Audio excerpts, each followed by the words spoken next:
তো নমস্কার বন্ধুরা, চলে এসেছি আবার একটি নতুন রিলিজ ভিডিও নিয়ে। তো আজকে কিছু বন্যপ্রাণ বনেই ফিরিয়ে দেব। তো আজকে আমাদের সাথে 4টা ইন্ডিয়ান স্পেকটিক্যাল কোবরা আছে, আর একটা বিশেষ সাপও রয়েছে যেটা অনেকেই চিনতে ভুল করছে। ঠিক আছে, মানে আমি আমার প্রায় কমেন্টে চেক করছি, যে কমেন্টে তো চেক করছি, প্লাস যারা নর্মালি যেসব এরিয়াতে বেরোচ্ছে সবাই কিন্তু এটাকে দারাস ভেবে ভুল করছে। ঠিক আছে, এর আগে আমি প্রায় অনেক ভিডিওতে বলেছি যে এটা কিন্তু দারাস না, এটা ক্রেট প্রজাতিরই, এটাকে ওয়ালস ক্রেট বলা হয়। এই সাপটার ব্যাপারে আমি সব ভিডিও শেষের দিকে বলছি। তো প্রথমে কোবরাগুলোকে রিলিজ করবো একটা একটা করে। ইয়ং সাইজের কোবরাগুলো আছে।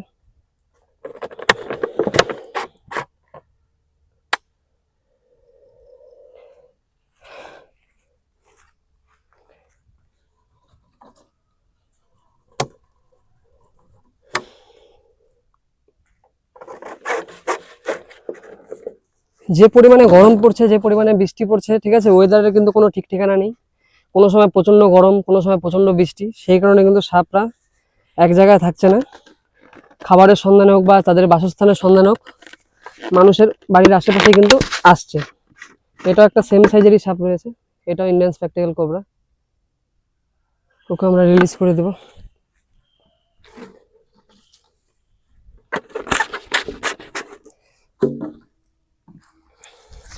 এটা একটু বিগ সাইজ ইন্ডিয়ান স্পেকটিক্যাল কোবরাই আছে।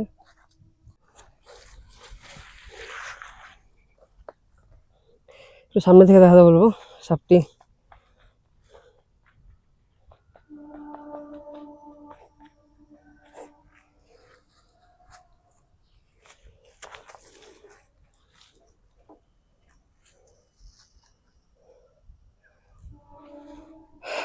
ও চলে গেল।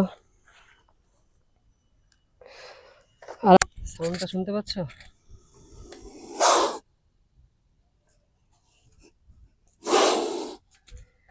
ওকেও বেশি ডিস্টার্ব আমরা করবো না, ওকেও ছেড়ে দেবো। আর তোমরা এরকম ইনফরমেটিভ ভিডিও দেখতে চাইলে আমার পেজটিকে কিন্তু অবশ্যই ফলো করো, আর ভিডিওগুলোকে সমাজের মাধ্যমে ছড়িয়ে দাও, যাতে সবার মধ্যে এই অ্যাওয়ারনেসটা পৌঁছাতে পারে। এটা একটা কোবরা।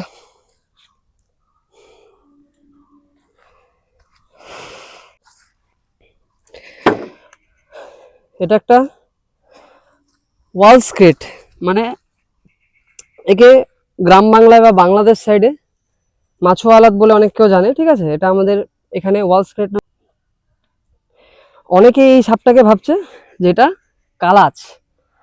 কালাচ শুধু যে কমন ক্রেটেরই নাম সেটা না, কিন্তু কালাচ বলতে হচ্ছে এই কালাচ প্রজাতি হয় একটা। কালাচ প্রজাতির সাপেদেরকে বোঝায়। কালাচ প্রজাতির মধ্যে অনেক রকমের ভাগ আছে। যেমন এটা যদি তুমি সাইন্টিফিক দিক থেকে দেখো, যেটা কমন ক্রেট হয় এটা হচ্ছে বাংরাস কাইরুলিয়াস, মানে বাংরাস প্রজাতির অন্তর্গত এরা। তো কালাচের আমি এর আগে যে ভিডিওটা করেছি, যেই মেয়েটির গায়ের সামনে সাপটি শুয়েছিল, এটা কিন্তু কালাচের একটা ন্যাচারাল বিহেভিয়ার।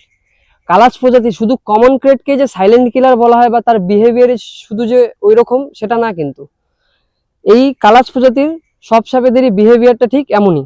এরা কিন্তু মানুষের যে টেম্পারেচারটা থাকে, বডি টেম্পারেচার, রাতে বেলা যে বডি টেম্পারেচার, আমরা শোয়ার সময় যে বডি টেম্পারেচার আমাদের মধ্যে থাকে, সেই টেম্পারেচারটাকে কিন্তু খুব পছন্দ করে। আসলে কোল্ড ব্লাড হওয়ার কারণে এরা সাধারণত রাতে খাওয়া দাওয়ার জন্য এদিক সেদিক ঘুরবে, তারপরে কিন্তু ঘুমের ঘরে আপনার ঘুমন্ত অবস্থা যদি আপনার মশারি টাঙানো না থাকে, তাহলে কিন্তু আপনার আশেপাশে পৌঁছে যাবে। এই হিটটা নেওয়ার জন্য আপনার আশেপাশে যাবে। এবার যদি কোনো রকম ভাবে আপনি এপাশ ওপাশ করতে গিয়ে ওর গায়ে হাত পড়ে যায়, তখন কিন্তু বাইট হয়ে যাবে। এবার বাইট হয়ে গেলে আপনি বুঝতেও পারবেন না যে আপনাকে সাপে কামড় দিয়েছে না মশাতে কামড় দিয়েছে। ঠিক আছে, এতই সূক্ষ্ম দাঁত হয় এর, বোঝা খুব অসম্ভব হয়ে ওঠে। তো এই সাপটা আমাদের নকশালবাড়ি সাইডে প্রায় পাওয়া যাচ্ছে। আমি নকশালবাড়ি কোথায় কোথায় পাওয়া যাচ্ছে আমি স্পেসিফিক জায়গাগুলোর নামও বলে দিচ্ছি। ঠিক আছে, যেমন আমি শান্তিনগর এরিয়া থেকে রেস্কিউ করেছি, এর আগে শান্তিনগর থেকে রেস্কিউ হয়েছে। যারা শান্তিনগর থেকে ভিডিওটা দেখছো তারা অবশ্যই সতর্ক থাকবা। রায়পাড়া, আমাদের রায়পাড়া থেকে, নকশালবাড়ি রায়পাড়া থেকে রেস্কিউ হয়েছে। ঠিক আছে, তারপরে স্কুলডাঙ্গি থেকে রেস্কিউ হয়েছে। তো এইসব এরিয়া যেগুলোতে এই সাপগুলো রেস্কিউ হচ্ছে, সবাই কিন্তু একটু সাবধান। সবাই অবশ্য রাতের বেলা মশারি টাঙিয়ে শুবেন, কোনো রকম কোনো অবহেলা করবেন না। আর দারাজ ভেবে কিন্তু একদমই ভুল করা যাবে না। আমি একবার প্যাটার্নটাকে সামনে থেকে দেখিয়ে দিচ্ছি সাপটির। এই প্যাটার্নটা কিন্তু একদমই দারাসের মতো দেখতে লাগে, কিন্তু আদতেও কিন্তু এই সাপটা দারাস সাপ না। এর মুখের দিকটা দেখো একটু হলদে কালার আছে, বা বডির নিচ দিকটা দেখো এটা কিন্তু একটু হলদে কালার।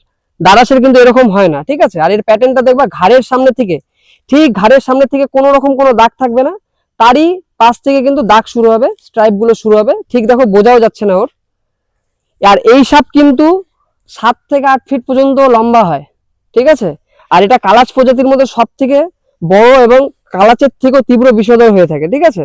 নর্মালি সাধারণত কাউকে কামড়ায় না, কিন্তু ছেড়ছাড়ি যখন করা হয় ওকে তখন কিন্তু বাইট করে দেয় বন্ধুরা, ঠিক আছে। তো যাই হোক, ওকে আমরা ওর নিরাপদ আশ্রয়ে রিলিজ করে দিচ্ছি।